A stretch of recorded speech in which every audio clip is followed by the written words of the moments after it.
Bonsoir à tous, bonsoir à toutes. On va démarrer. On était encore en train de discuter de, euh, de l'organisation avec les speakers du soir.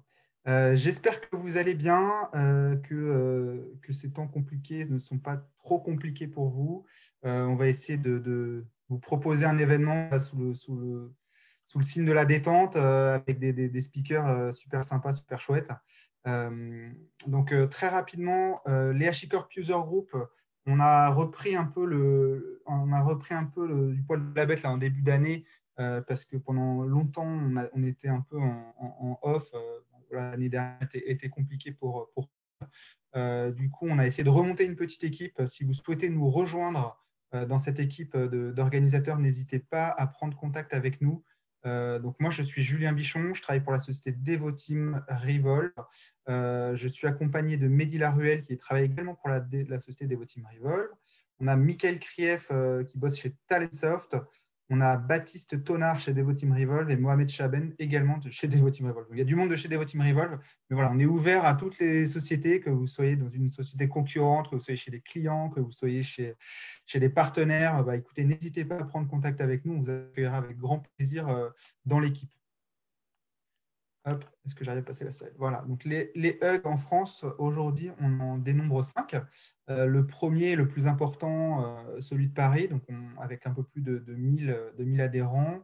À Sofia, à côté de Nice, on est 190. À côté de Lyon, on est 185, donc tout juste derrière le groupe de Sofia. Toulouse, 178 personnes et Nantes, 150. Voilà, donc ça, c'est des users qui sont déjà existants. Quand il y a des événements physiques, c'est dans ces villes-là que ça se passe. Là, aujourd'hui, depuis la pandémie, on est en format virtuel. Donc, on est accessible et ouvert pour tout le monde. Si maintenant, vous avez envie de créer des événements physiques et que votre ville ne fait pas partie de ces villes-là, n'hésitez pas, encore une fois, à prendre contact avec nous. Et puis, on vous aidera, on vous donnera tous les tips pour bien réussir cette ouverture de nouveaux hugs. Hug pour HashiCorp User Group, vous en doutez. Très rapidement, donc les HashiCorp, c'est pas quand ça se trouve un peu partout dans le monde. Aujourd'hui, on dénombre 34 000 membres. En plus, HashiCorp nous met à disposition un compte premium sur la plateforme meetup.com, voilà, qui nous permet de recenser tous les membres. On a 139 groupes et on est présent dans 49 pays du monde.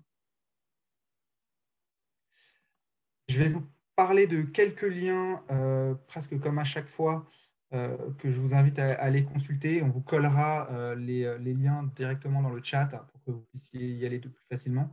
On a ouvert un Slack des utilisateurs HashiCorp francophones. Je vous invite à aller faire un tour. On a démarré ça en début d'année. On est déjà presque une centaine. Si vous avez des questions que vous souhaitez adresser à la communauté, et n'hésitez pas à le faire sur ce Slack.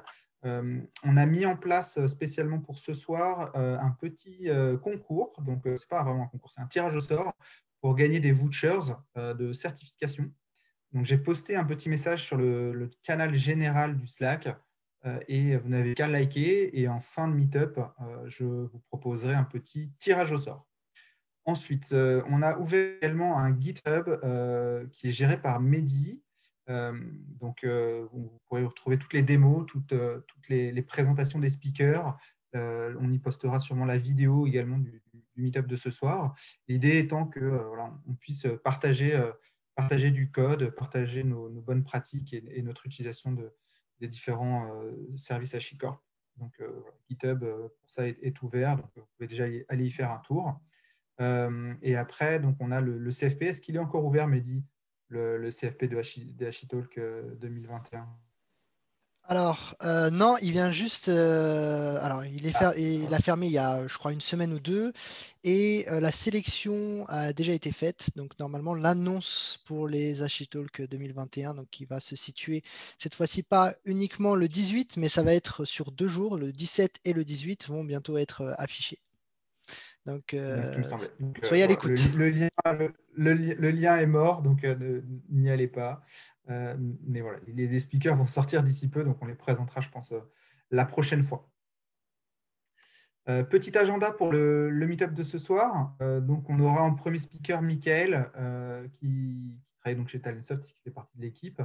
Interviendront ensuite Shafik et Jérôme, qui, je crois, il sera avec quelqu'un de son équipe qui interviendra en dernier. Donc, chacune de ces interventions va durer une trentaine de minutes. On a le chat qui est ouvert si vous souhaitez leur poser des questions. Donc, on prendra les questions à la fin de chaque talk. C'est Mehdi qui se chargera de leur reporter vos questions. Voilà, je vous souhaite un bon meet-up. Je laisse la parole à Mehdi qui va vous présenter quelques nouveautés. Et moi, je vous retrouve à la fin sur le tirage au sort pour les vouchers. Bon meet-up à tous.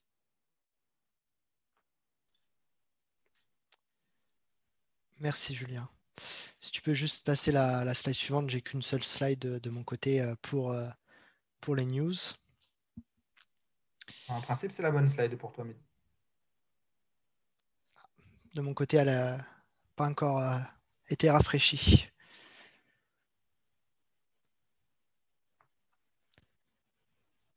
Alors, attends. Tu veux que je fasse un review? Parfait. Merci bien.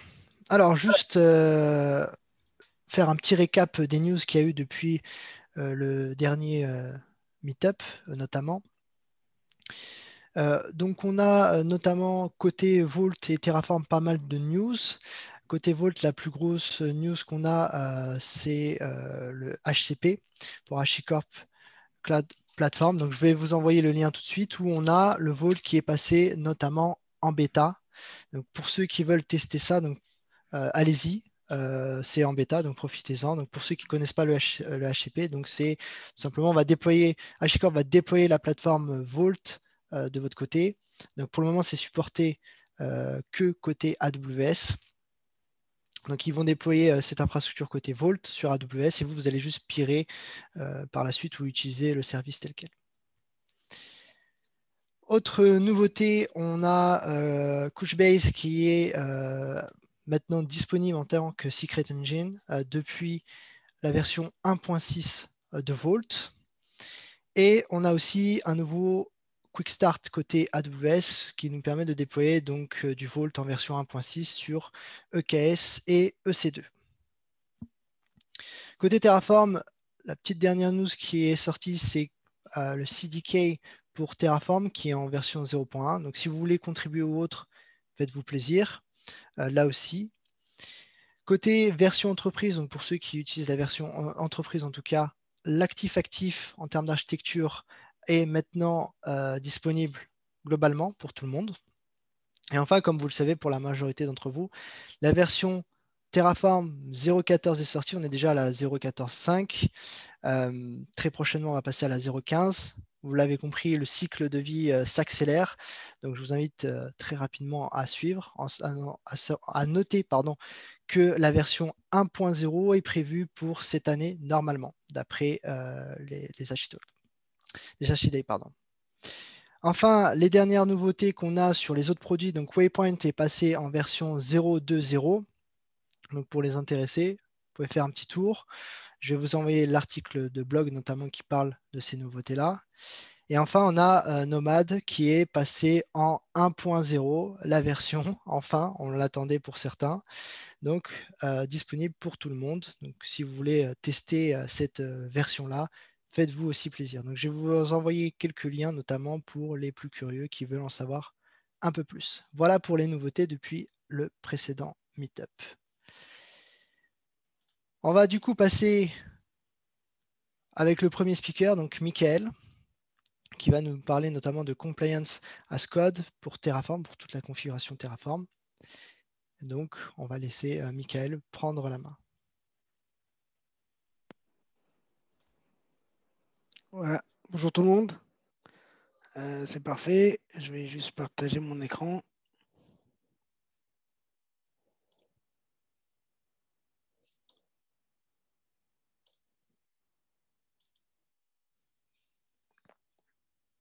Voilà, vous devriez voir normalement mon écran.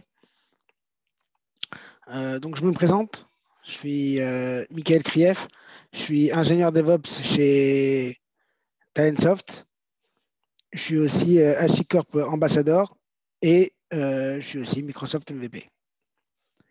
Alors aujourd'hui, qu'est-ce qu'on va parler? On va parler un peu de compliance avec Terraform.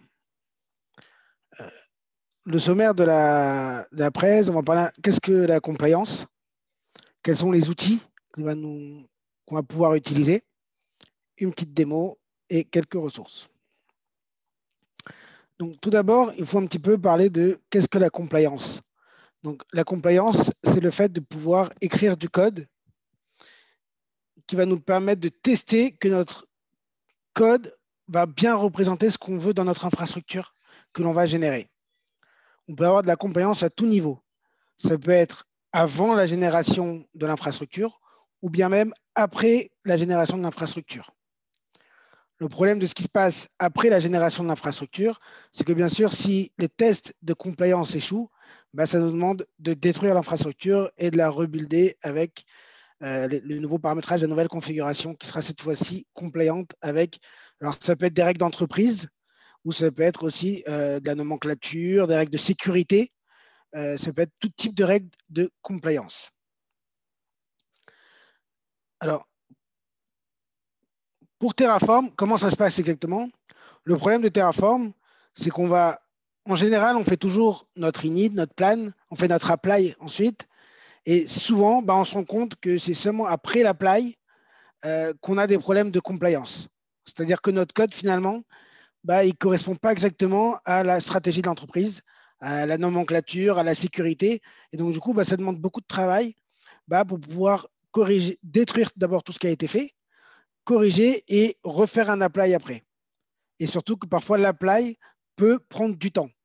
Si on parle par exemple de VM Windows, ça peut prendre beaucoup de minutes pour provisionner des nouvelles VM Windows.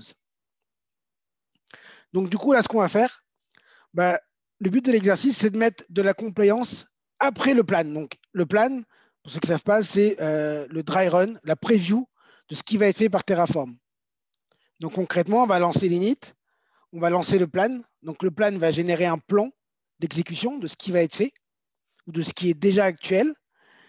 Là, on va écrire des tests qui vont nous permettre de dire, voilà, je veux que dans mon infrastructure, de ce qui va être généré par mon Terraform, je veux que ce soit qui est telle et telle propriété. Et que s'il n'y a pas ces propriétés-là dans mon code, j'arrête l'exécution de Terraform. Je n'irai même pas jusqu'à l'apply. Alors là, dans mon schéma, on peut voir qu'il y a aussi des tests de post-compliance. Ce qui veut dire qu'on peut aussi lancer des tests après l'apply. Alors, ça ne se fait pas avec les mêmes outils. On peut aussi les faire, par exemple, avec des outils du type inspect, par exemple, qui vont me permettre de vérifier que mon infra qui a été provisionné cette fois-ci correspond bien à ma compliance d'entreprise. Aujourd'hui, le but, c'est ce que nous allons voir ici. Ça se situe à ce niveau-là, donc entre le plan et l'apply. Alors, pour faire ça, il existe plusieurs outils. Il y en a deux qui sont connus. Alors, il y a Sentinel. Sentinel, c'est un outil produit par HashiCorp qui permet d'écrire donc des policies as code et de les exécuter avec le code Terraform. Par contre, Sentinel n'est intégré qu'avec Terraform Cloud et Terraform Entreprise dans un plan qui est payant. Donc en mode gratuit, si vous utilisez le mode gratuit de Terraform Cloud, vous n'avez pas accès à Sentinel. Il existe un deuxième outil. Alors cette fois-ci, c'est un outil qui est open source, qui est sur GitHub, qui s'appelle Terraform Compliance. Donc Terraform Compliance.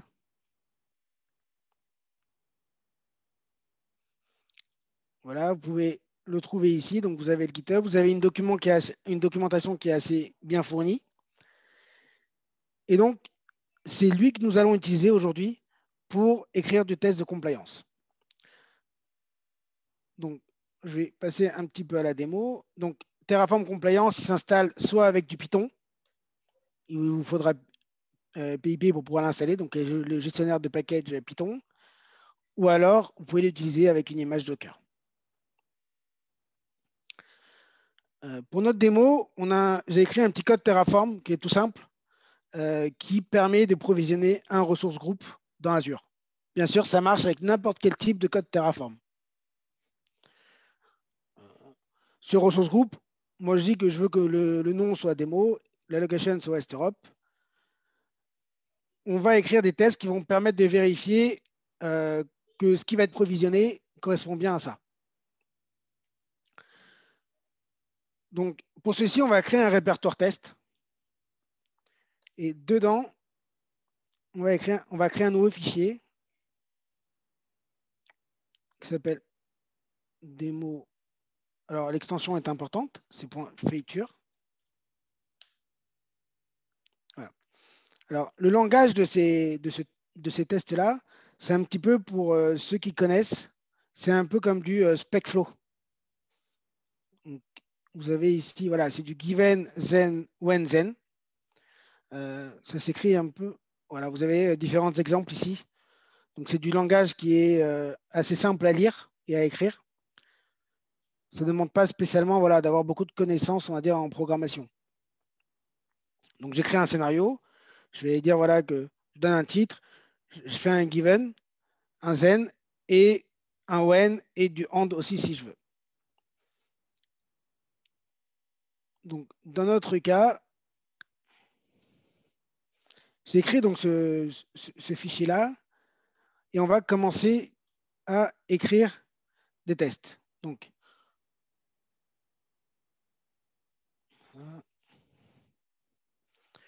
le premier test que nous allons écrire, on va écrire donc un scénario qui va tester que dans mon ressource group, donc disons que j'ai un ressource group, c'est ce que donne mon given. Si j'ai une propriété qui s'appelle name, alors il faut que sa valeur soit démo. Voilà le premier test que nous allons jouer. Donc, pour exécuter ce test-là, on est dans une console, donc je vous passe l'installation de Terraform Compliance, puisque je l'ai déjà installé. On peut le voir ici. Enfin voilà, j'ai Terraform Compliance, j'ai la dernière version 1.13. Vous allez voir qui s'exécute très facilement. Donc la première étape, c'est une étape de façon qui n'a rien à voir avec Terraform Compliance, c'est l'init de mon Terraform.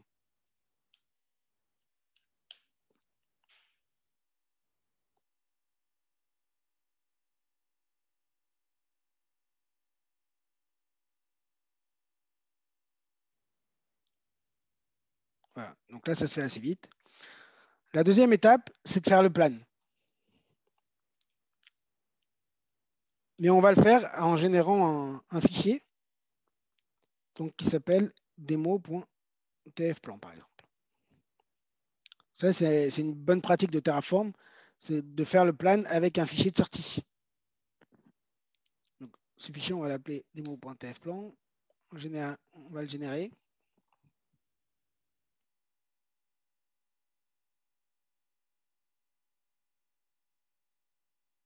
Voilà, donc là, il me dit qu'il va rajouter une ressource. Tout se passe bien. Maintenant, l'idée, c'est d'exécuter les tests. Donc, pour exécuter les tests, on va lancer la ligne de commande, qui est celle-ci. J'en fais un copier-coller.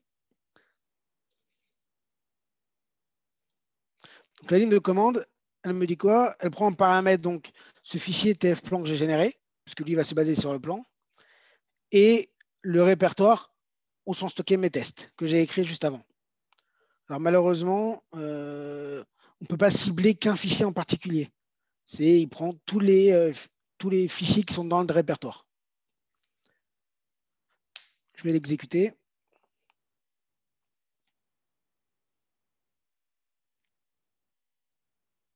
Alors, comment fonctionne Terraform Compliance? Ce n'est pas très, très compliqué. En fait, il prend le plan qui a été généré. Il va le générer en JSON. Il faut savoir qu'il existe une commande Terraform qui permet de prendre ce TF-plan et de l'avoir en sortie en JSON.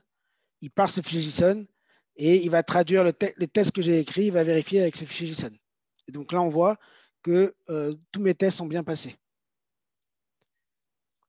Si maintenant, par exemple, la stratégie d'entreprise change et que les nomenclatures doivent changer, et qui disent que, par exemple, mon nom de mon ressource groupe ne doit pas s'appeler démo, mais doit contenir absolument démo 01, par exemple, parce qu'il faut qu'il y ait un chiffre, parce qu'il peut y en avoir plusieurs. Donc, la personne elle va écrire donc, les bons tests qui correspondent à ce que l'on veut, au final. j'ai pas modifié mon code Terraform. On va voir le résultat de mon test.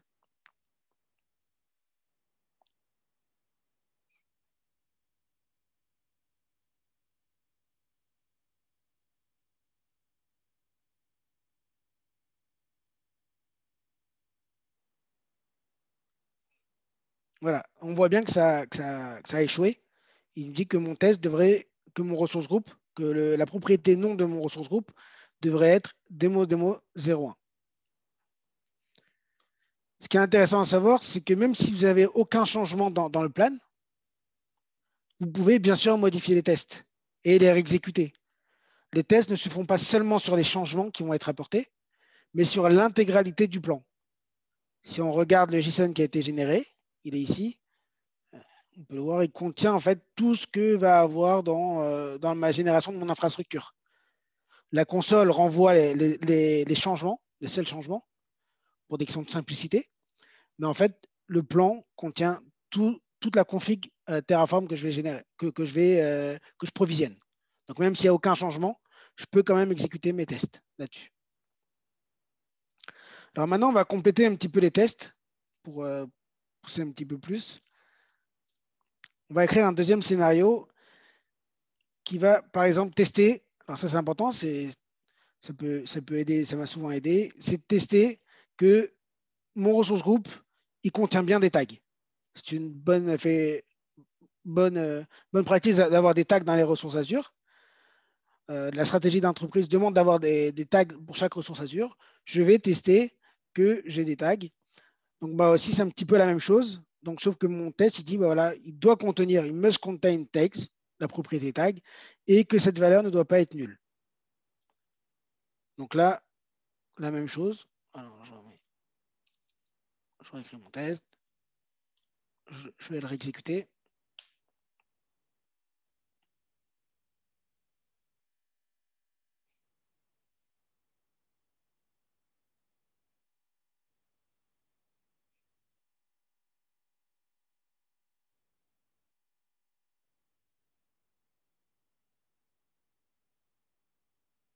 Voilà, ça a échoué parce qu'il me dit que je n'ai pas de tag.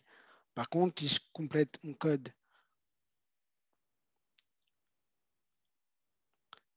avec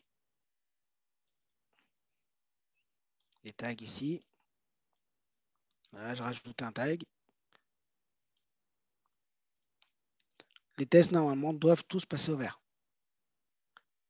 Il y a aussi une forte notion de BDD. Pour ceux qui connaissent un petit peu, c'est le principe d'écrire les tests avant d'écrire le code et de faire fonctionner le code avec les tests au fur et à mesure. Donc, de passer des tests rouges aux tests verts au fur et à mesure. Voilà. Et donc là, il me dit que pas être nul. Alors, par contre, il faut régénérer le plan. Si je close mon code Terraform, il faut que je régénère le plan. J'en profite, il y a une petite question.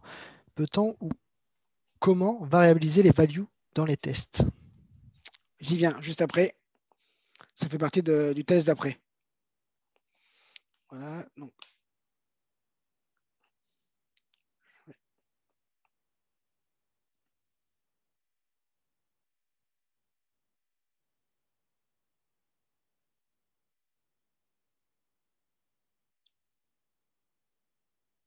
là, ça devrait fonctionner.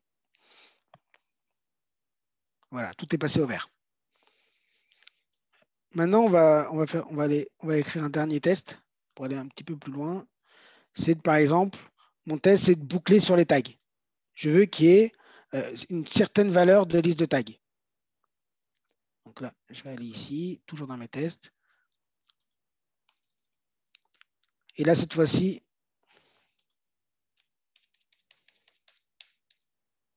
j'ai perdu l'intelligence. J'ai un scénario qui est ce qu'on appelle outline. C'est un peu différent. La même chose. Ici, j'ai mis une variable qui va s'appeler tag. La valeur aussi, elle est variabilisée ici. Et j'ai mis un petit tableau avec une colonne tag et une colonne value. Et donc, du coup, ce scénario, il va s'exécuter sur chacune de ces entrées-là. Et il va tester ici, pour chacun des tags qui est ici, il va vérifier la valeur qui est ici. Donc, comme ça, vous pouvez mettre des variables. ici et mettre un tableau qui va permettre de boucler. Ce que je me suis par exemple amusé, pour donner un autre exemple, c'est de tester que j'avais plein de ressources groupes. Je n'allais pas écrire un seul test par ressource groupe que j'ai écrit. J'ai écrit un test et je l'ai variabilisé comme ça avec un tableau qui me permet d'avoir toute la liste de mes ressources groupes. Et donc, du coup,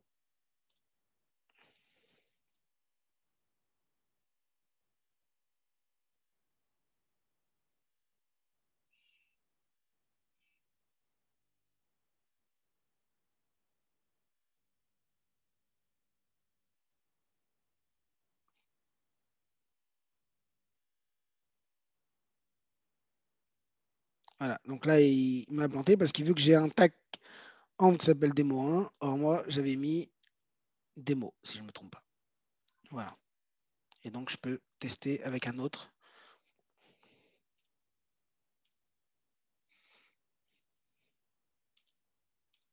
Par exemple, qui s'appelle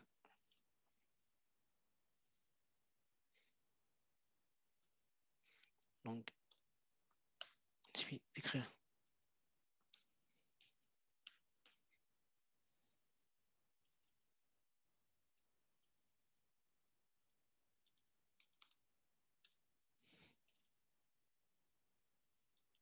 Voilà. Je sauvegarde et je relance le test. Et donc, du coup, comme ça, à chaque fois, vous allez pouvoir compléter vos tests et vérifier le code sans avoir à chaque fois à lire votre code avant de faire son apply.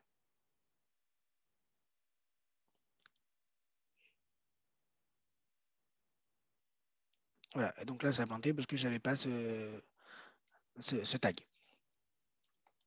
Alors, vous allez me dire, oui, mais c'est intéressant, mais pourquoi tout simplement ne pas aller lire le code Terraform? Finalement, j'aurais trouvé mes réponses tout de suite ici, au lieu d'avoir à écrire des tests et à les exécuter. Alors là, on a un code Terraform qui est assez simple, mais on peut avoir des configurations Terraform assez complexes, avec beaucoup de variables, avec même des fichiers de variables, des TF-var qui sont éparpillés un peu partout dans le code. Et donc, du coup, ce sont que les lignes de commande qui vont les appeler. Et parfois, ça peut être très compliqué de voir l'état exactement du code Terraform, tel qu'il sera au moment où il sera appliqué. Et donc, du coup, c'est pour ça qu'il y a besoin parfois d'écrire des tests pour s'assurer que pour s'assurer que ce que l'on veut appliquer va bien correspondre au code Terraform. Voilà. Et donc, cet outil, il est très intéressant et il s'intègre très bien dans une CI/CD, par exemple. C'est quand même le but. C'est qu'on puisse l'intégrer dans n'importe quel process de CI/CD, que ce soit Jenkins, Azure DevOps, enfin, tous les outils qu'on peut avoir.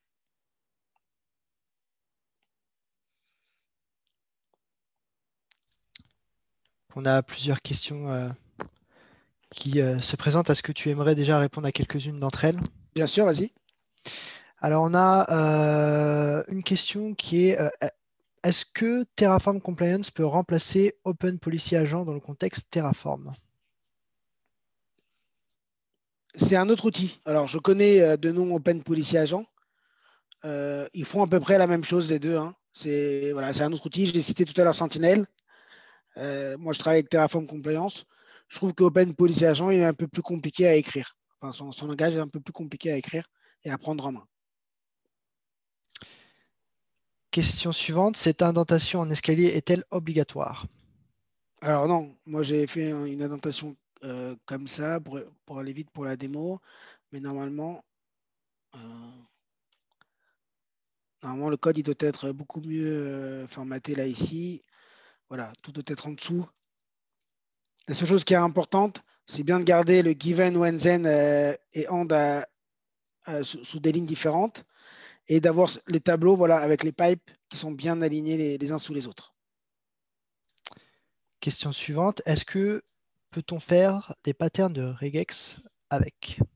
Oui, il y a plusieurs patterns qu'on peut faire. Je n'ai pas peut-être d'exemple ici, mais dans la doc, vous avez beaucoup d'exemples. Donc, vous avez une partie BDD référence, donc ça vous explique le given, when et then, et le and ici.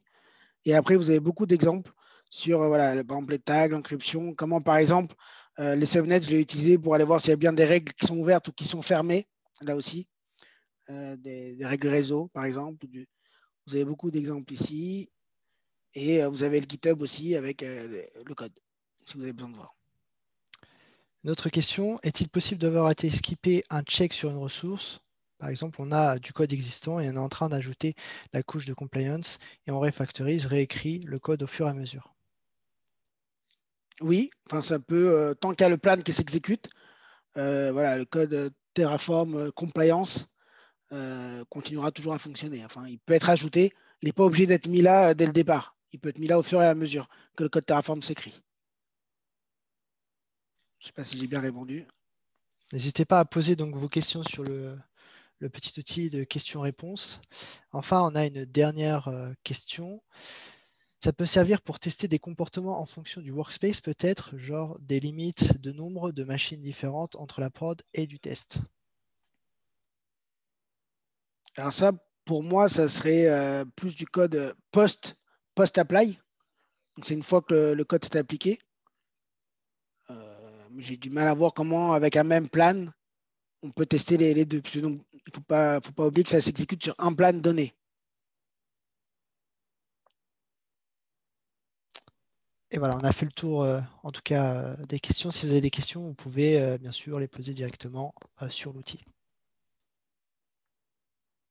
Vous avez beaucoup d'exemples très intéressants. Voilà, vous pouvez tester par exemple, les noms de toutes vos ressources Terraform que vous avez mis dans une configuration en mettant voilà, le nom ici de la variable qui s'appelle ressource name, le nom de la propriété, et vous mettez un tableau avec la liste de toutes vos ressources que vous avez mis dans votre configuration et le nom qu'il doit y avoir ici. Et ça marche très bien aussi avec les modules. Je ne l'ai pas précisé, mais moi je travaille beaucoup avec des modules Terraform et ça fonctionne aussi très bien avec. Et bien sûr, ça a été mis à jour avec la dernière version de Terraform qui est la 0.14. Vous pouvez aussi avoir des skips, comme dans n'importe quel. Voilà, vous pouvez dire que ce test-là, vous voulez le skipper, par exemple. Vous n'avez pas envie de l'exécuter.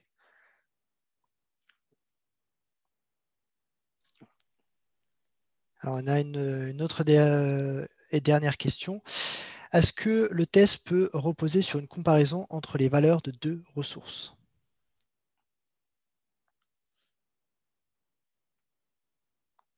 Par exemple, est-ce que ça serait possible d'avoir un exemple?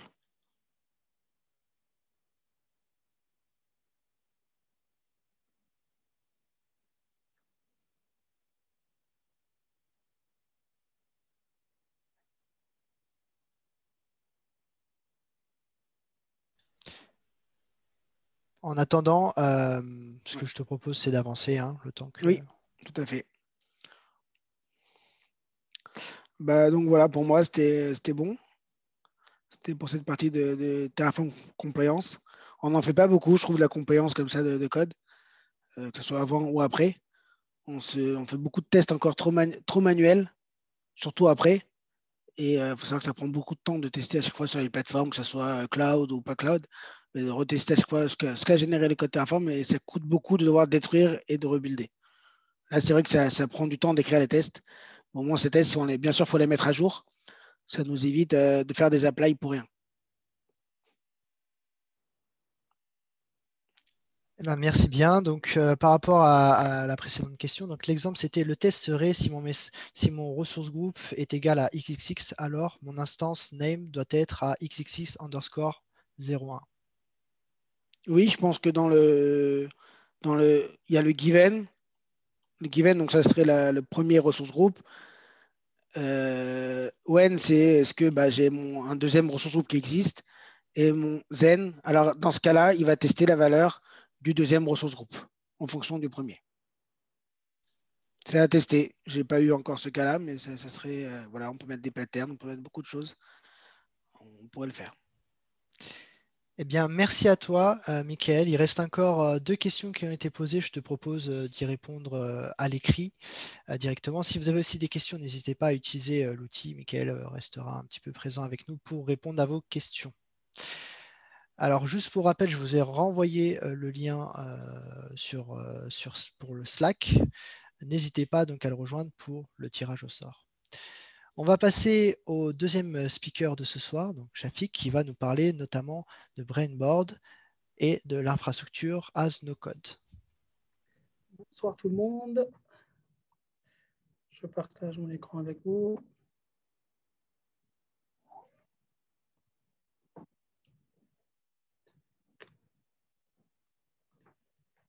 Vous arrivez à voir mon écran?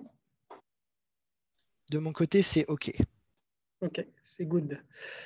Donc ce soir, je vais vous parler du cloud, du multi-cloud, de mon chemin personnel et ce que j'ai aussi vu chez les ingénieurs. Donc je me présente d'abord, je suis Shafik Belawes, le fondateur de Brainboard, que peut-être certains d'entre vous connaissent. J'ai un background fort infra SRE et les dernières années, on va dire, j'ai beaucoup travaillé sur les problématiques cloud et multi-cloud et j'étais, avant de commencer le projet, le CTO de Scaleway, si il y en a d'entre vous qui utilisent Scaleway. Donc, ce soir, ce qu'on va voir, c'est la confusion entre le cloud et le multi-cloud, ce que ça veut dire le cloud et le multi-cloud et ces concepts-là, et qu'est-ce que ça signifie pour nous, les ingénieurs. Et on va voir donc Terraform et Brainboard, l'outil que j'ai développé. Et si j'ai un peu de temps, je vais vous faire une petite démo rapide pour vous montrer l'outil et de quoi s'agit-il. Donc, tout commence avec l'histoire de l'informatique. En fait, ce que j'ai fait tout au début de mon projet, j'ai essayé d'analyser l'histoire de l'informatique et je me suis rendu compte qu'il y a un pattern qui est assez constant. C'est qu'à chaque fois, il y a on va dire, une nouvelle technologie ou une avancée technologique dans l'informatique a tendance à être une abstraction sur ce qui existe déjà. C'est le cas, par exemple, sur les machines virtuelles, sur le hardware. C'est le cas de Docker, des containers de façon générale sur les systèmes d'exploitation. C'est le cas des orchestrateurs sur les conteneurs. Et ce qui est étonnant, c'est qu'à un moment donné, les cloud providers, donc ils viennent pour abstraire toute la complexité technique et nous donner des services. Donc on se retrouve avec Compute as Service, Storage as Service, Network as Service, DB as Service, et ainsi de suite. Et donc cette histoire d'abstraction, donc je me suis dit, si on doit analyser l'état actuel de l'informatique, c'est donc en termes de provider, on va dire, si on prend le premier cloud provider qui a sa propre stack, on va dire, d'abstraction. Le deuxième provider, c'est pareil, c'est en termes de services. Et on se rend compte que toute cette complexité et tout ce que j'appelle les building blocks, c'est juste des éléments pour construire l'infrastructure. On n'est pas encore arrivé à l'application. Donc, ce qui signifie qu'il y a beaucoup de complexité pour nous, les ingénieurs, à gérer. Et ça se traduit donc par quand le cloud nous rend dingue. C'est que moi, personnellement, je trouve qu'il y a beaucoup de complexité des produits cloud et parfois plein de paramètres juste pour faire une petite action. Si vous avez un site statique à déployer avec S3, Lambda et un VPC ou peut-être un security group, vous vous trouvez vous êtes obligé de maîtriser pas mal de concepts pour juste mettre en place un site simple. Et même les équipes disciplinées qui utilisent l'automatisation, et donc j'imagine que la plupart d'entre vous utilisent l'automatisation, donc que ce soit Terraform, Ansible, Salt ou whatever, j'ai constaté qu'il y a aussi une sorte de fatigue, ce que j'appelle le YAC fatigue, infra as code fatigue. C'est que quand vous avez une typo quelque part et vous êtes obligé de lire une dizaine de fichiers pour savoir où vous avez un problème, sur les petites infras, ça ne pose pas de problème, mais sur les grandes infras, ça commence à devenir compliqué, et surtout quand vous avez plusieurs personnes qui touchent au code, qui gèrent l'infra avec vous. Et la troisième partie, ce que j'appelle le multi-dieu, multi-cloud pour moi, c'est le multi-dieu, parce qu'au final, chaque cloud provider a son propre rituel, comment on s'adresse à lui et comment on utilise ses ressources. Et donc, en gros, on passe notre vie entre deux choses, ou bien en train de résoudre des énigmes, donc de brainstormer pour faire les choses correctement, ou passer notre temps à troubleshooter, à essayer de tout faire pour que la production continue à marcher proprement. Et donc, Terraform a essayé d'apporter une première réponse à cette complexité, d'abord en uniformisant la façon dont on travaille avec les cloud providers. Donc, j'imagine que la plupart d'entre vous utilisent déjà Terraform. Vous savez que la structure de Terraform, c'est des blocs répétitifs qui se ressemblent avec la même structure. Donc, vous avez ressources, data, des variables, des boucles. Donc, donc c'est des choses que vous pouvez utiliser quel que soit le cloud provider. Ce qui est différent, c'est juste la définition des ressources et plutôt les attributs des ressources. Et donc, ça permet au moins d'avoir une première couche d'abstraction. Et donc, je me suis dit, si je dois faire un truc autour de ça, je vais commencer d'abord par m'analyser et analyser comment les ingénieurs travaillent. La plupart des gens sont visuels. On commence, quand on a un problème, nous les ingénieurs, on commence par un tableau blanc.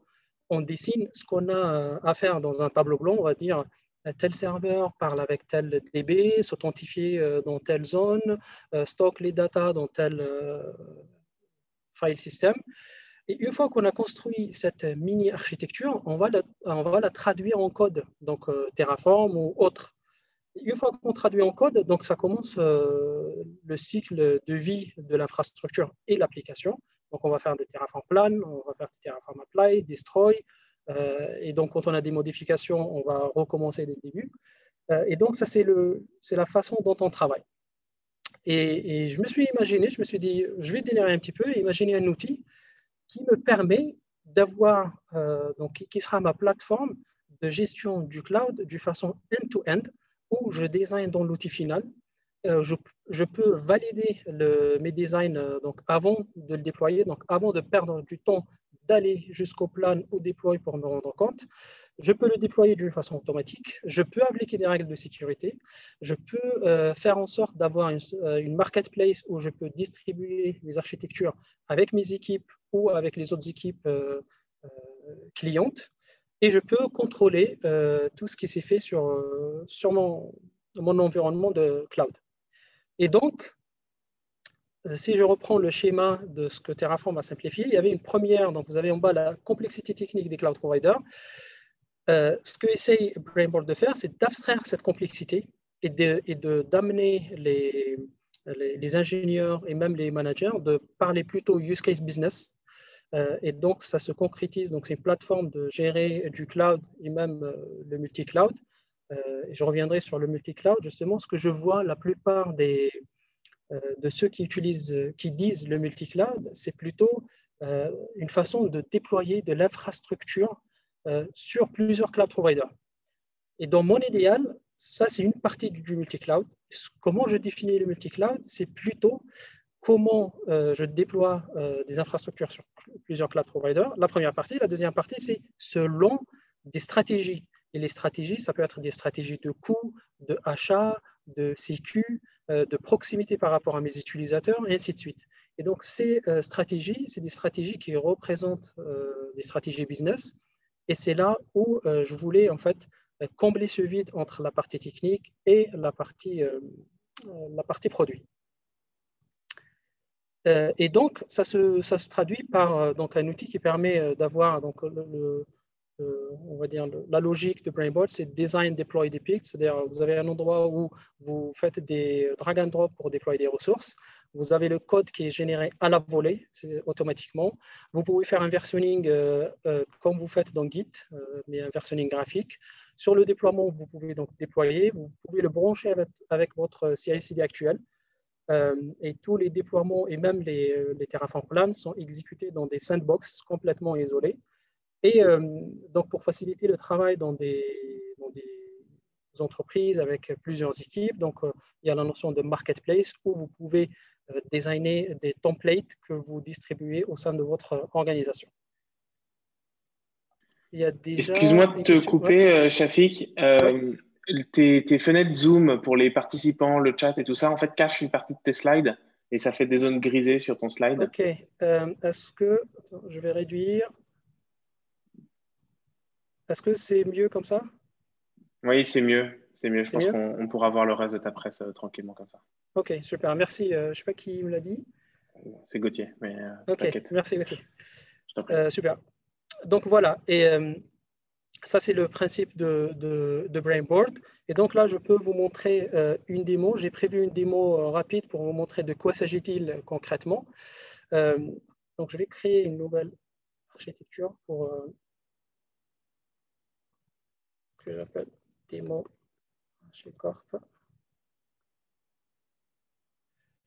Donc, comme c'est un outil qui permet de gérer plusieurs cloud providers, on a implémenté 4 cloud providers pour le moment, donc les big players GCP, Azure et AWS. Et on a ajouté Scaleway parce que je suis l'ancien CTO de Scaleway et parce que des personnes de mon équipe qui viennent de Scaleway aussi.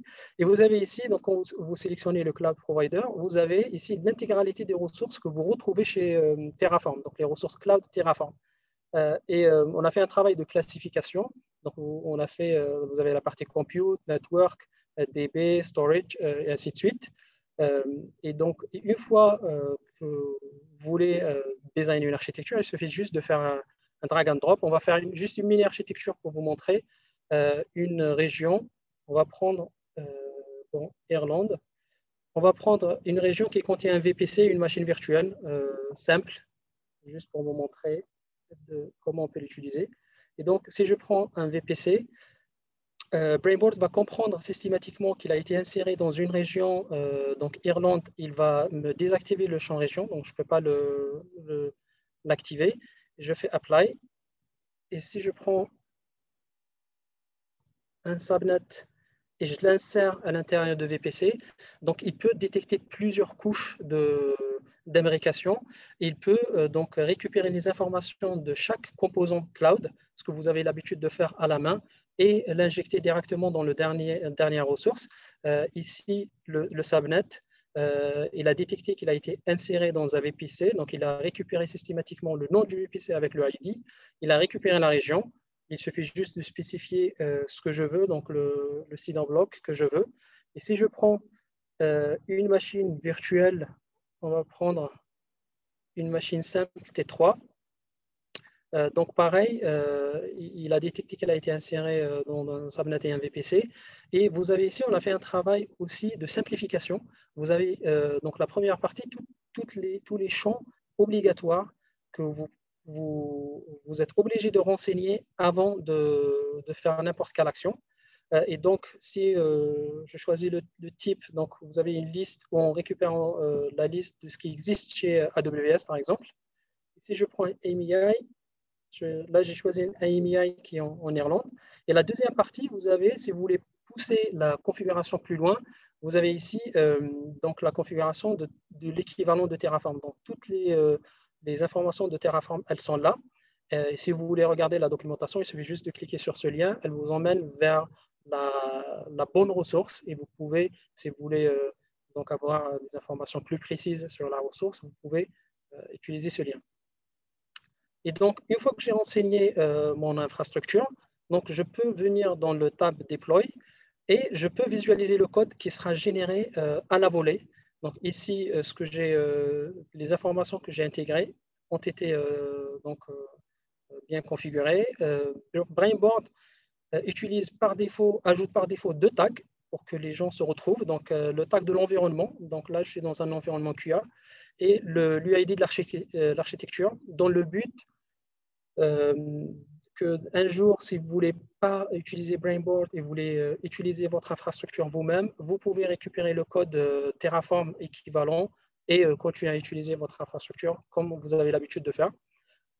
Et donc, si vous voulez faire un Terraform plan ou apply, il suffit juste de cliquer sur le bouton apply.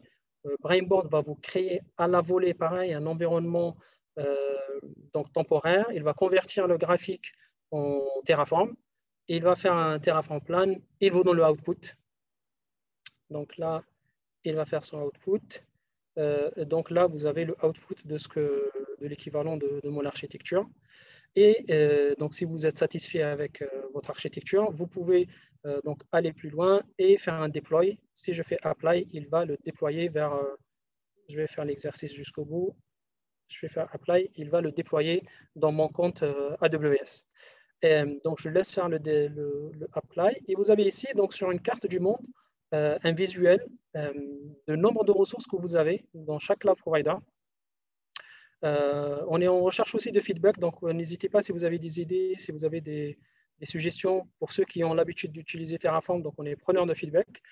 Vous aurez ici la partie donc visualisation de nombre de ressources, mais on compte ajouter aussi la partie prix, donc vous aurez le prix associé à votre infrastructure par région, avec le prix associé global de votre architecture. Donc, on a poussé encore la réflexion plus loin. Je reviens, regarde juste. Donc, voilà, il m'a déployé les 3 ressources que j'ai spécifiées, telles que j'ai voulu.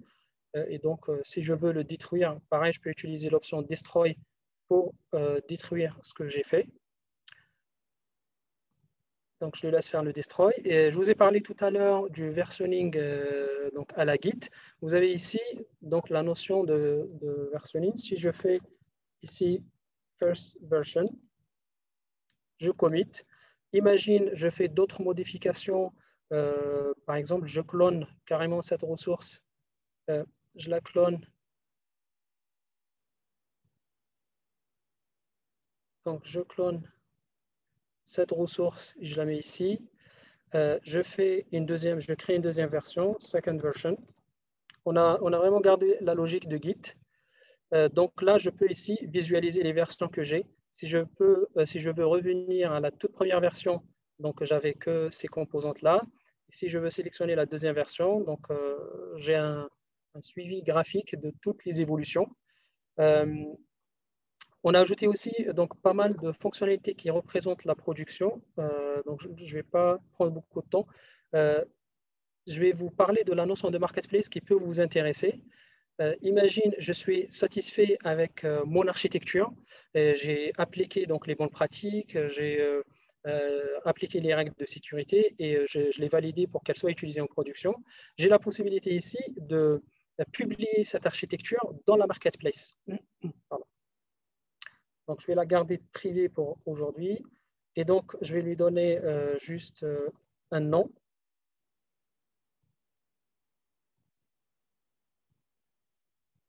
Et donc, une fois que je publie cette architecture, donc vous avez ici le bouton de Marketplace.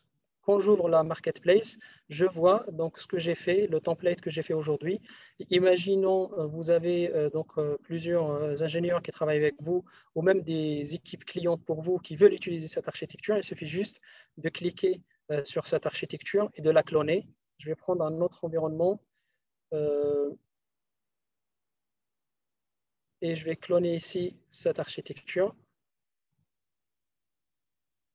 Donc, j'ai cloné l'architecture avec toutes les informations et même le versionning qui va bien. Donc, voilà grosso modo la logique de Brainboard, c'est de permettre à partir d'un dessin de générer le code Terraform associé, de le déployer et de gérer la production comme vous avez l'habitude de faire. Je vois qu'il y a pas mal de questions. Exactement. Merci bien pour cette présentation. Donc, on a déjà quelques questions. Donc, première question. On peut importer des modules Terraform? Est-ce qu'on peut importer des modules Terraform? Cette fonctionnalité n'existe pas encore. On l'a prévu pour Q1 2021. Donc, ça devrait venir dans les semaines, mois à venir. Deuxième question, comment Brainboard gère les nouvelles versions de Terraform, mais surtout des providers, ici AWS, pour être à jour? Et une autre question qui suit, donc comment connaît-on la version utilisée par le code généré, pardon. Pour les cloud providers, donc quand vous sélectionnez le cloud provider, vous avez ici la version du cloud provider utilisée. Ce qu'on a planifié de faire, c'est d'offrir, donc de supporter toutes les versions. C'est osé ce que je dis, mais techniquement, on a bien avancé sur le sujet, d'ajouter donc les versions des cloud providers et vous pouvez sélectionner la version du cloud provider que vous voulez. Et donc, si, imagine, donc là, on a pris les versions qui datent d'il y a 3 mois, je pense. Et donc, s'il y a des nouvelles versions qui arrivent, vous pouvez sélectionner la nouvelle version et vous aurez la liste des ressources à jour pour l'utiliser. Merci bien. Autre question, est-ce qu'on peut utiliser à la fois l'IHM de Brainboard et continuer à modifier les fichiers donc .terraform tout en bénéficiant du versionning? Cette fonctionnalité n'existe pas encore. On est preneur de feedback, donc ça nous intéresse que les gens nous disent ce qu'ils pensent. Mais ça n'existe pas encore. Merci bien. Autre question, est-ce qu'on peut conserver un dashboard comme template pour le recopier plusieurs fois? Et est-ce qu'on peut importer un plan existant? On peut conserver le template pour le réutiliser plusieurs fois. Donc, vous avez la notion de marketplace, mais je ne vous ai pas parlé de tout à l'heure. Vous pouvez, une fois que vous validez, on va dire, une architecture, vous avez la possibilité de la copier vers un autre environnement. Donc, un autre environnement. Là, je travaille sur un environnement de développement. Si je veux la copier vers l'environnement de QA, par exemple, pour tester, donc, si je fais clone, il y a une fonctionnalité de sync, je peux vous l'expliquer, je vous montre comment ça se passe le clone. Donc, une fois que j'ai cloné, si je viens vers mon environnement de QA, donc j'ai cette architecture que j'ai clonée qui s'appelle template clone from template, parce que je l'ai cloné 2 fois à partir du template. Je ne sais pas si j'ai répondu à la question correctement ou pas. Eh ben, en tout cas, n'hésitez pas à nous reposer la question, donc si ça n'a pas été le cas. Une autre question, est-ce qu'on peut se connecter directement sur l'un de nos providers depuis Brainboard? Non, en fait, j'ai peut-être pas compris la question. Se connecter au cloud provider pour faire quoi? Est-ce que vous voulez vous connecter pour récupérer les ressources qui existent et les dessiner ou déployer des ressources? Si vous voulez déployer des ressources, oui, ici, vous êtes obligé de renseigner les credentials de votre cloud provider pour déployer. Sinon, pour importer des infrastructures qui existent, et là, je réponds à la question à laquelle je n'ai pas répondu, donc la question, celle d'avant, de l'import de Terraform. Donc, c'est un sujet qui est en cours, de donner la possibilité soit d'importer une infrastructure qui existe chez un cloud provider, soit importer une infrastructure à partir d'un fichier Terraform. Merci bien. Il y avait une autre question. Donc, est-ce que ce dashboard est-il collaboratif? Donc, je suppose qu'on avait répondu à cette question précédemment. Oui, il est collaboratif. On est en train de finaliser une partie pour supporter plusieurs équipes au sein de la même organisation, donc avoir une grande organisation et qui contient plusieurs équipes. Autre question, donc comment utiliser les fichiers de variables pour réutiliser un board pour différents environnements? Oui, je ne vous ai pas parlé de variables. Donc, vous avez ici, je ne sais pas si je n'arrive pas à voir avec Zoom. Je prends juste une autre architecture. Je prends celle-là, je pense, là où j'avais des variables. Vous avez ici la notion, donc vous pouvez renseigner vos propres variables, telles que vous avez l'habitude de faire dans Terraform. Et donc, une fois que vous ajoutez une variable, vous avez un preview ici de comment la variable a été enseignée. Si j'ajoute ici une variable qui s'appelle myvar, je lui donne un type bon nombre, default value 10, c'est juste 12. C'est juste pour vous donner un exemple. Donc, myvar, et j'ajoute, je peux chercher ici myvar, donc je peux la voir et je peux la visualiser. Et cette information, elle est disponible aussi quand vous visualisez le code. Vous avez ici les variables, donc les variables .tf et les valeurs. Donc ici, il n'y a pas de valeur, donc il est vide. Les valeurs, ça correspond à ce que vous avez l'habitude de faire dans tf.vars. Merci bien. Autre question. Il y a une deuxième partie à cette question, c'est comment importer des variables existantes. Il faut les renseigner une à une. Peut-être on développera plus tard un outil, une moulinette pour récupérer à partir de vos fichiers existants, mais dans la version actuelle, vous êtes obligé de les renseigner une à une. Autre question, peut-on intégrer Brainboard à un Terraform entreprise? Et une très très bonne question. Sincèrement, je ne sais pas. Je ne me suis jamais posé la question, mais c'est une très bonne question. Donc, my short answer, non. Celui qui a posé la question, il peut me contacter directement. On peut échanger sur le sujet s'il est intéressé. Autre question, est-ce que c'est compatible avec TerraGrunt? Non, pas encore. On n'a pas encore travaillé sur TerraGrunt. Je rappelle juste que c'est un projet qui date de moins d'1 an. Donc, on a ajouté plein de fonctionnalités basées sur Terraform et donc sur les ressources des cloud providers. On est en train d'ajouter au fur et à mesure ce que les utilisateurs et les clients demandent. Donc, si ces fonctionnalités vous intéressent, vous me contactez et on va prendre votre feedback. Autre question, Brainbound peut-il générer un graphe à partir d'un code Terraform? Oui, c'est ce que j'ai dit tout à l'heure. On est en train de travailler sur cette partie d'import de Terraform. C'est-à-dire, en gros, quand la fonctionnalité sera disponible, vous pouvez importer votre fichier Terraform et avoir le graphique généré de ce fichier-là. Merci bien. Alors, on va prendre encore une ou deux questions. Il y en Il y en a a encore tellement, ouais. pas mal, oui. Y a-t-il des templates préconçus pour des solutions relativement basiques? Oui, c'est ce que je vous ai dit, la notion de marketplace. Donc, vous avez ici des templates qui sont publics. Donc, vous avez pas mal de templates qui sont publics. Je vois par exemple celle-là de AWS a été clonée 99 fois. Donc, je vais cloner la centième pour vous. Donc, si je clone et je clique, j'ai l'architecture simple. Donc, c'est ce que je vous ai montré, j'ai fait dans la démo, un subnet avec un VPC dans une AZ dans une région. Vous avez donc principalement Azure et AWS. N'hésitez pas à distribuer aussi vos architectures si vous en avez. Donc, vous avez la possibilité de distribuer les architectures soit publiquement, soit en private. C'est ce que j'ai fait tout à l'heure.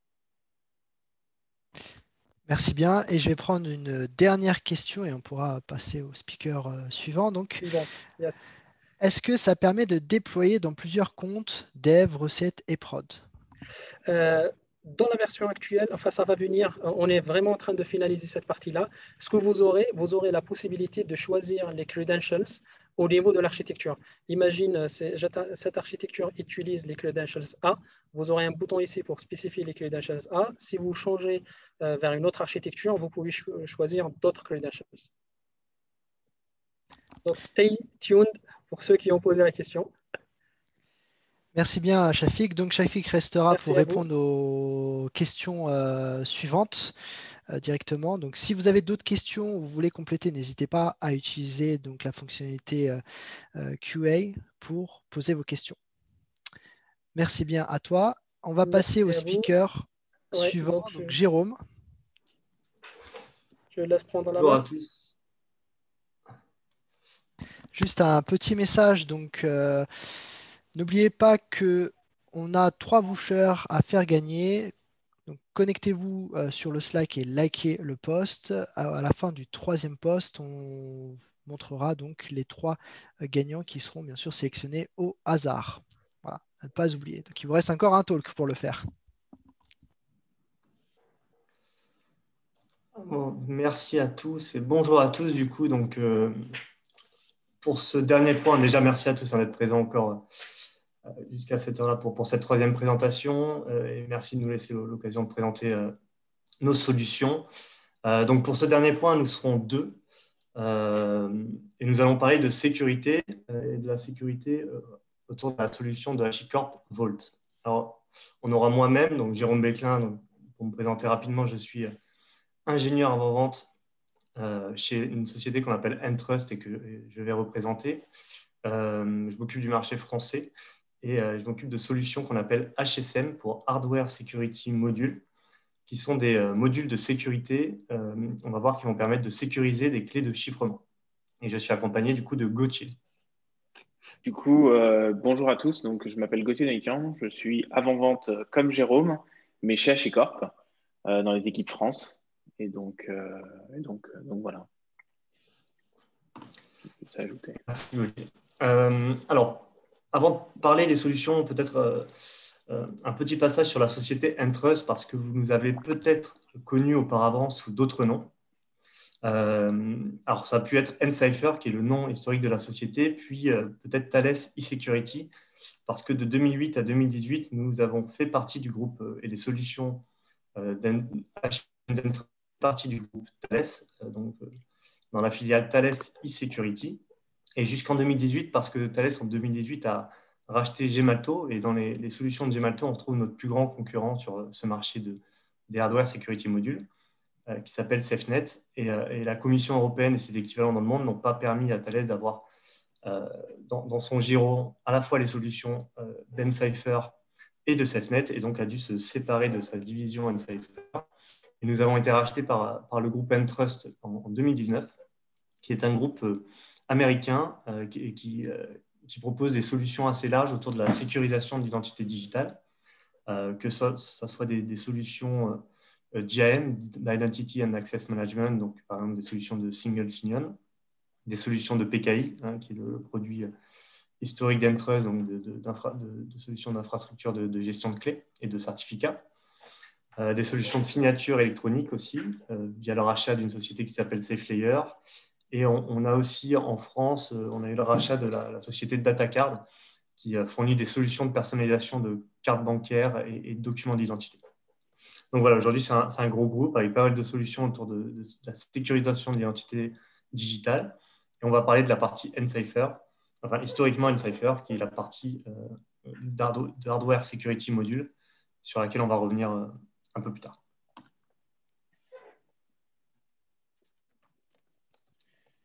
Merci Jérôme. Alors, je pense que vous nous connaissez tous dans les grandes lignes, mais pour ceux qui ne sont pas hyper à l'aise avec qui est HashiCorp, en 2 mots, HashiCorp est une société qui a été fondée en 2012. Initialement, on a 2 fondateurs, enfin on a toujours 2 fondateurs, Armand Dadgar et Michel Hashimoto. Et en fait, c'était surtout pendant leur stage de fin d'études qu'ils se sont rendus compte qu'il y avait un certain nombre de manquements dans le cloud qui émergeait à l'époque, et donc on choisit de développer et de mettre dans la communauté un certain nombre de solutions. Donc aujourd'hui, ces solutions sont au nombre de 8. On en a 4 avec une version Enterprise et 4 complètement open source. Donc on a Terraform qui comprend du coup une version Enterprise, Vault de même, Consul, Nomad de même. Et puis on a les solutions open source, donc Vagrant Packer que vous devez peut-être connaître, puisque ça fait assez longtemps qu'elles existent. Et puis Boundary et Waypoint qui sont nos 2 nouvelles solutions annoncées pendant le second semestre cette année, lors de notre événement annuel. Voilà. Donc aujourd'hui, HashiCorp, c'est plus de 1000 personnes. Donc on fait des levées de fonds régulières. Donc on arrive à convaincre les investisseurs de notre potentiel, on va dire. Donc on est dans une situation assez souple et assez sécure en termes d'entreprise, finalement un peu start-up, mais sur des technologies qui sont nouvelles et assez attrayantes. Voilà. Tu peux passer à la suite, Jérôme. Je te remercie. Alors, l'idée aujourd'hui, c'est vraiment de vous parler des HSM, mais aussi de vous parler de Vault. C'est-à-dire qu'aujourd'hui, la solution proposée par HashiCorp pour sécuriser vos secrets, et quand je parle de secrets, j'entends username password, j'entends clé d'API, token, ça peut être des certificats. En fait, ces secrets-là on le remarque. Finalement, on le remarque beaucoup. Ces secrets sont éparpillés aux 4 coins de l'infrastructure. Et ça pose un certain nombre de problèmes. Et donc, on cherche, nous, avec Vault, de pouvoir centraliser dans une solution l'ensemble de ces secrets-là, de les sécuriser. Et donc, forcément, lorsqu'ils sont stockés dans Vault, ils vont être chiffrés pour être sécurisés. Le truc, c'est que le back-end de Vault, le back-end de stockage de Vault, étant chiffré, on a besoin d'une clé de déchiffrement au démarrage de Vault. Donc, ça pose un certain nombre de problèmes. On verra après pourquoi le HSM est important. Globalement, le Vault, aujourd'hui, s'adresse à 3 grands cas d'usage. Le premier, c'est la gestion des secrets statiques. Donc, d'être capable de centraliser, gérer l'accès, avoir une auditabilité sur des secrets plats qui vivent assez longtemps et qui existent dans l'infrastructure, mais d'avoir cette capacité de les stocker quelque part et d'y accéder de manière assez dynamique grâce à une API REST, par exemple. Donc ça, c'est le premier cas d'usage. Le deuxième cas d'usage, c'est la capacité de faire ce qu'on appelle du secret dynamique. Donc, de pouvoir, grâce à Vault, générer à la demande des secrets d'accès à des applicatifs. Ça permet surtout que nos secrets vivent le moins longtemps possible. Je prends un exemple tout simple, par exemple les certificats. Généralement, on remarque dans nos infrastructures que les certificats vivent une dizaine d'années, voire une quinzaine d'années, et sont rarement renouvelés, ou en tous les cas pas aussi souvent qu'ils le devraient, parce que tout simplement, c'est une opération qui est extrêmement rébarbative. Personne n'a envie de le faire. Aucun ingénieur se dit « Ouais, cool, je vais modifier à la main 5000 certificats aujourd'hui. » Donc, aujourd'hui, on a besoin de solutions automatiques qui permettent de faire ce genre de rotation-là pour vous et de faire surtout en sorte que des secrets comme des certificats ou des secrets d'accès à des bases de données, des secrets d'accès à des serveurs web, ce genre de choses, soient automatiquement renouvelés ou existent simplement lors de la consommation de cet accès.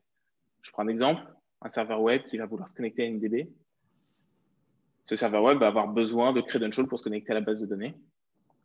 Et donc, il va dans un premier temps s'adresser à Vault pour récupérer cet accès. Donc, Vault va lui générer un nouvel accès. Le serveur web va consommer cet accès, ces credentials-là. Et ensuite, une fois que la consommation sera faite, les informations de sécurité vont être supprimées. Et donc, à chaque transaction, bien évidemment, il y aura un nouveau secret qui sera généré. Donc, en fait, on est dans une situation où, en cas de vol, finalement, on a moins de risques puisque nos secrets changent en permanence et que du coup, on réduit ce qu'on appelle le blast radius en cas d'attaque. Je n'ai pas été tout à fait exact tout à l'heure. Il y a 3 use cases, mais peut-être un petit 4e dont je vous parlerai juste après. Donc, le 3e use case, c'est le chiffrement. Aujourd'hui, quand on va développer une application, quand on va développer sans application dans une infrastructure, on va vouloir faire en sorte que les données de ces applications soient stockées, chiffrées pour les protéger. Et donc, coder dans l'application un algorithme de chiffrement est assez complexe à faire. D'autant plus qu'on ne va pas utiliser forcément le même langage de développement pour chaque application et que généralement, étant donné que c'est de la sécurité, les normes de sécurité évoluant assez rapidement, beaucoup de choses sont découvertes tous les jours et donc on a besoin de faire évoluer nos modèles de sécurité. Finalement, maintenir ces applications devient assez complexe pour des équipes, pour une organisation. Et donc, on a choisi de mettre à disposition de nos clients dans le Vault, du coup, un endpoint dans l'API permettant de faire du chiffrement, du déchiffrement, de la signature et de la vérification grâce au Vault. Et dans un dernier temps, on a la possibilité, grâce à Vault, finalement de supporter ce qu'on appelle le protocole KMIP, qui est un standard pour gérer des clés de chiffrement sur de l'appareillage externe. Donc, ça peut être du VMware ou de la base de données propriétaire. Voilà. Donc, ce qu'il faut savoir aujourd'hui, c'est que Vault est l'outil le plus utilisé chez HashiCorp, en tout cas le plus vendu, puisque justement, la sécurité est au cœur de beaucoup de discussions aujourd'hui, et surtout l'automatisation de beaucoup d'actions sur l'infrastructure pour la sécurité, puisqu'autrefois on les faisait manuellement. Aujourd'hui, c'est tout un tas d'actions qu'on peut faire automatiquement, et Vault est là pour ça, pour sécuriser, gérer, tracer et automatiser du coup la gestion de l'ensemble de tes secrets. Voilà. Je te rends la main, Jérôme, pour que tu nous parles un peu des HSM. Merci bien, Gauthier. Voilà, donc je vais vous parler maintenant des HSM, des Hardware Security Modules, qui sont donc des boîtiers hardware qui vont permettre de sécuriser la génération, l'utilisation et le stockage de clés cryptographiques. Alors, pourquoi on va utiliser ce type de hardware? Parce que ce sont des hardware qui vont être spécialement conçus pour amener de la sécurité, avec des contre-mesures matérielles, logicielles, physiques qui vont protéger les clés de chiffrement des applications, et un générateur de nombres aléatoires qui sera lui aussi hardware, à très forte entropie et qui va pouvoir permettre de générer les clés de façon très aléatoire et donc très résistante. C'est que les boîtiers, en fait, tout seuls, ils vont ne servir à rien. Et donc, on va les connecter à des applications, un certain nombre d'applications au sein de la société, pour venir, du coup, sécuriser ces clés de chiffrement qui se multiplient dans les infrastructures modernes. Le fait d'utiliser ce type de boîtier permet aussi d'atteindre des niveaux de certification importants qui sont de plus en plus demandés par les réglementations, parce que ces boîtiers sont certifiés FIPS 140-2, Level 2 et Level 3, qui est une certification américaine, et certifié Common Criteria EL4+, qui est la certification européenne. Donc, vous avez sur l'écran les 3 types de boîtiers que KMTrust propose. Le premier à gauche que vous avez, c'est une carte PCI Express, qui est une carte qu'on va plugger dans un serveur et qui va être dédiée à un serveur.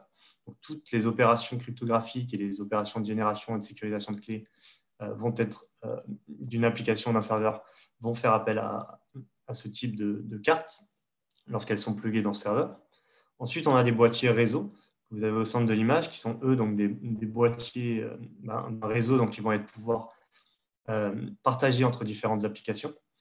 Pour information, on retrouve en fait dans le boîtier réseau une carte PCI Express, donc le niveau de performance entre ces deux form factors sera équivalent. Et enfin, on a un 3e type de module que vous avez à droite, qui est un module USB, et qui, lui, en fait, a l'avantage de pouvoir facilement être mis en ligne, parce que lorsqu'il n'est pas branché en USB, il est hors ligne. Et donc, il est un peu moins performant, mais on va l'utiliser sur d'autres cas d'usage. Donc, on a 3 types de form factors. On a aussi maintenant des offres de HSM dans le cloud. Donc, ce sont des HSM hébergés par Entrust ou par un de nos partenaires pour les sociétés qui ne souhaitent plus du tout avoir du hardware chez elles et qui souhaitent aller vers le tout cloud. Et du coup, donc, on a ces différents form factors de HSM pour sécuriser les applications d'une entreprise.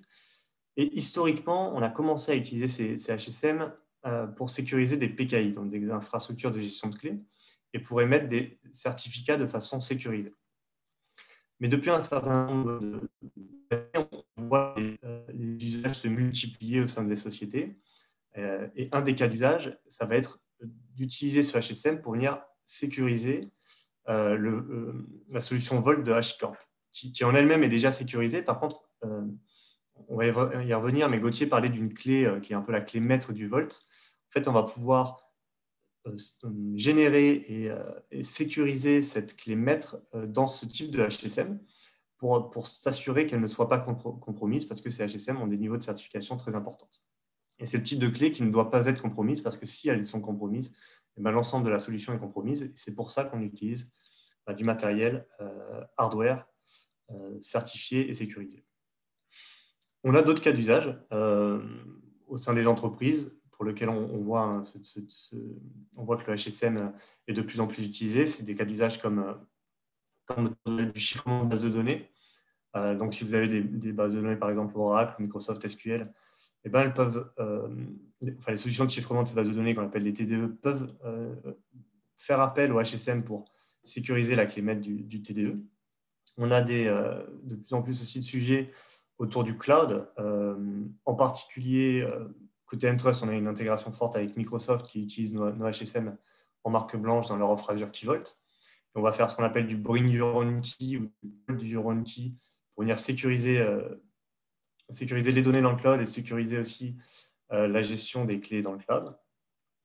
On a aussi des sujets sur un peu plus modernes comme autour de la blockchain, donc qui sont des bases de données horodatées et sécurisées avec de la cryptographie, et pour lequel nos HSM peuvent être utilisés pour venir signer des transactions qu'on va inscrire dans des blocs et sécuriser des clés privées en fait, qui vont permettre de signer ces transactions.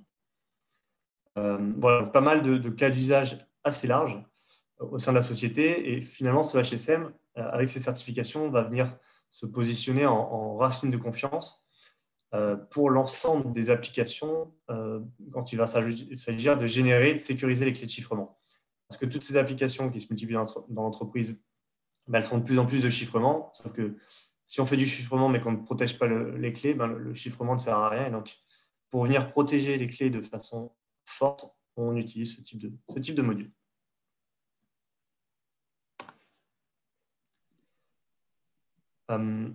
Alors, je laisserai Gauthier reprendre la main sur cette slide, mais ce type de module HSM, on va pouvoir, donc comme je disais au début, tout seul, ils ne servent à rien.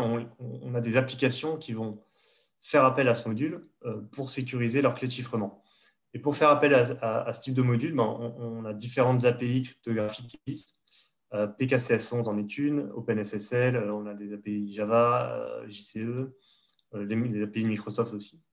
Et dans le cadre de l'intégration avec HashiCorp Vault, on va utiliser l'API cryptographique PKCS11 pour envoyer des commandes au HSM et pour pouvoir sécuriser la clé maître du Vault. HashiCorp, Gauthier, tu veux rajouter quelque chose? HashiCorp, c'est mon deuxième prénom. Alors, oui, donc ce que je disais tout à l'heure, donc vous avez, donc on va regarder le schéma qui est sur le slide. Vous avez vos secrets qui sont stockés, gérés dans le Vault. On va pouvoir mettre des règles de gestion de ces secrets-là, d'accès à ces secrets, on va avoir une traçabilité et tout ça. Et on peut y accéder à travers une API ou à travers du CLI ou à travers du web. C'est vraiment comme on veut. C'est assez comment dire. Enfin, c'est vraiment comme on veut. Il n'y a pas de problème. Tout fonctionne bien. Mais c'est vrai que l'API, on en parle plus régulièrement parce que c'est ce qu'on utilise quand on va faire du développement, quand on va automatiser des processus dans l'infrastructure. Donc, c'est pour ça que je ne l'ai pas cité tout à l'heure. Alors, du coup, ce qu'a dit Jérôme, c'est que effectivement, le Vault va avoir une clé maître et on a besoin de sécuriser cette clé maître. Et donc, on va pouvoir la stocker dans le HSM et la mettre à disposition du Vault quand le Vault démarre. Puisque quand le Vault est éteint, il se débarrasse de sa clé, le stockage est sécurisé, plus rien ne peut lire le stockage. Mais quand on va devoir démarrer Vault et faire en sorte que Vault puisse lire les secrets pour pouvoir les servir, on va avoir besoin de cette clé-là. Et donc, Vault va être capable de communiquer avec le HSM pour récupérer cette clé et déchiffrer son stockage. L'intérêt d'avoir cette architecture, c'est pour permettre à des structures qui ont besoin de sécurité maximale ou d'être certifiées FIPS 140-2 d'avoir une solution de sécurité fiable finalement, puisqu'on reconnaît le HSM comme étant un appareil extrêmement fiable en termes de, justement, de clés de chiffrement et puis de tous les autres cas d'usage dont Jérôme nous a parlé. Et donc, d'avoir cette capacité-là d'intégrer le Vault avec du HSM est extrêmement importante pour nous. Aujourd'hui, on a 3 cas d'usage supportés dans Vault quand on va faire cette intégration. On a le auto-unsealing, ce qui va permettre justement à Vault de s'ouvrir et de se déchiffrer au démarrage grâce à la clé stockée dans le HSM. On va avoir ce qu'on appelle le seal wrapping, qui est finalement un double chiffrement appliqué sur le stockage de Vault. Donc, Vault stocke les secrets, va appliquer une première couche de chiffrement qu'on va appeler maison, mais c'est de la ES 256 GCM. Et ensuite, va demander au HSM d'y appliquer une deuxième couche de chiffrement. Donc, ça permet d'avoir un stockage de Vault qui est doublement sécurisé et donc doublement inaccessible pour un attaquant ou un voleur. Le dernier point assez important, étant donné que Vault est quand même capable de fournir du chiffrement dans l'API, comme j'en ai parlé tout à l'heure, on va aller se baser, pour renforcer notre chiffrement, sur l'entropie générée par le HSM. Donc, en tant que tel, le Vault est capable d'aller lire l'entropie générée par la machine Linux sous-jacente pour faire du chiffrement. Mais ici, dans cette intégration-là, on va être capable d'aller lire l'entropie générée par le HSM parce qu'on considère qu'elle est de meilleure qualité que l'entropie générée dans une VM. L'entropie, en un mot, pour ceux qui ne sont pas hyper à l'aise avec cette notion-là, c'est une suite de nombres aléatoires générés par toutes les actions qui ont lieu sur le système. Donc, vous allez avoir un endroit dans le système, vous allez avoir cette entropie qui est stockée, on peut l'utiliser pour renforcer du chiffrement. Voilà globalement les 3 cas d'usage pour lesquels on va utiliser cette intégration d'un HSM avec du Vault. J'ai terminé, Jérôme, sur cette partie-là. Ouais. Est-ce que tu as un slide supplémentaire ou on peut commencer à répondre à des questions s'il y en a? Pour conclure, on n'a pas fait de démo parce que c'est vrai que la sécurité, ça ne se voit pas tellement dans une infrastructure, mais c'est important. Par contre, sachez que cette intégration est totalement documentée. On pourra vous partager cette documentation si vous le souhaitez. Et on peut aussi facilement vous donner accès à des HSM à distance, donc qui sont hébergés dans nos locaux à Cambridge, pour que vous puissiez tester du coup cette intégration et tester d'utiliser le HSM avec votre solution Vault. Merci à tous en tout cas.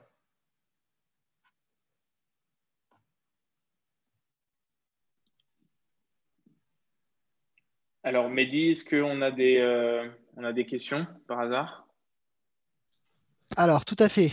On a des questions. Donc, on a une première question. Vault est-il capable de se connecter et d'aller effectuer des demandes sur plusieurs HSM simultanément? C'est une excellente question. Non, je ne pense pas, puisque l'idée est d'avoir notre clé de chiffrement stockée dans le HSM et on n'a qu'une seule clé de chiffrement, on n'a qu'une seule clé maître qui peut... Par contre, ce qui est possible, Gauthier, en fait, ce qui est possible, c'est de... avec l'approche, j'en ai pas parlé, mais d'Entrust, qu'on appelle Security World, bon, je n'ai pas vraiment le temps de la présenter tout de suite, mais on va voir qu'on peut facilement créer un cluster de HSM, donc 1, 2 ou plusieurs HSM, qui seront dans le même, ce que nous on appelle un Security World, mais qui est un domaine de sécurité dans lequel les clés sont protégées. Et en fait, via cette approche, dans chaque HSM, on a une clé qu'on appelle une clé maître, qui va permettre d'utiliser une clé sur l'ensemble des HSM, donc une clé applicative telle que la clé maître du Vault, sur l'ensemble des HSM dans le même Security World. Et donc, on va pouvoir en fait utiliser plusieurs HSM grâce à cette approche. Merci, Jérôme. Merci bien. Donc, on a une question suivante. Donc, faut-il redonder le matériel HSM pour éviter la perte de la clé maître? Alors, ça revient un peu sur ce que je disais. On a une approche de Security World qui est un peu spéciale et qui fait qu'on a une vraie résilience à un problème hardware, c'est-à-dire qu'on est capable d'imaginer une infrastructure avec un unique HSM. Cependant, et c'est ce qu'on voit en production chez tous nos clients, on a toujours 2 HSM parce que déjà, ça apporte de la redondance et ça permet surtout d'avoir de la haute disponibilité parce que si on a un unique matériel HSM et qu'il lui arrivait un gros problème, imaginons que ce matériel, par exemple, brûle. Le temps de remplacer le HSM et de rebrancher un nouvel HSM, on aura une période dans laquelle on ne peut pas utiliser sa clé, la clé maître de son Volt. Et donc, voilà, ça pourrait poser problématique au niveau de la haute disponibilité de la solution. Et c'est pour ça qu'en général, on a au moins 2 HSM qui sont utilisés en mode actif-actif.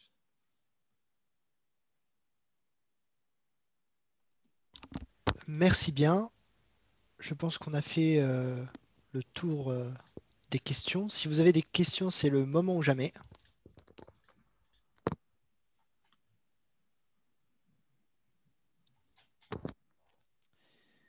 Il semblerait qu'on a fait le tour. Eh bien, écoutez, merci bien en tout cas pour ce talk. Donc, si vous avez des questions et que ça vous revient juste après, n'hésitez pas à poser vos questions directement sur l'outil donc de QA, donc questions-réponses. Et je vais donc donner la main à Julien pour les fameuses réponses concernant les vouchers, concernant les certifications vouchers HashiCorp. Donc, pour rappel, on a 3 vouchers à faire gagner. Donc, le tirage au sort a été fait par Julien. Alors, je vais le faire en Je te laisse. direct, Mehdi. Allez, c'est parti. Déjà, je voulais remercier tous nos speakers, Jérôme Gauthier les derniers et les 2 premiers, et également remercier Jono qui travaille pour HashiCorp et qui nous a aidés sur la partie back-office. Voilà, donc je vous propose de partager mon écran rapidement. On a proposé un petit tirage au sort. Je ne vais pas faire tarder trop le truc. Donc sur le Slack, donc le Slack, là, sur le challenge général, il y avait un petit post qui a été mis dans l'après-midi. C'est chouette parce que je vois qu'on est de plus en plus nombreux. On a passé la barre des 100 tout à l'heure. On est 114 maintenant. Donc, je vous invite à poser toutes vos questions directement sur l'outil. On sera plusieurs à être en mesure de vous répondre. Le petit tirage au sort. Donc, j'ai enregistré dans ce petit système-là tous les noms. Donc, on a 3 gagnants, pardon. On a tous les participants. A priori, j'espère que j'ai oublié personne. Et en cliquant sur le bouton, on va révéler l'identité des 3 vainqueurs. Tac. Voilà. Donc, Aurélien, Dylan et Pierre-Michel, vous êtes les gagnants de ce tirage au sort qu'on a réalisé en direct.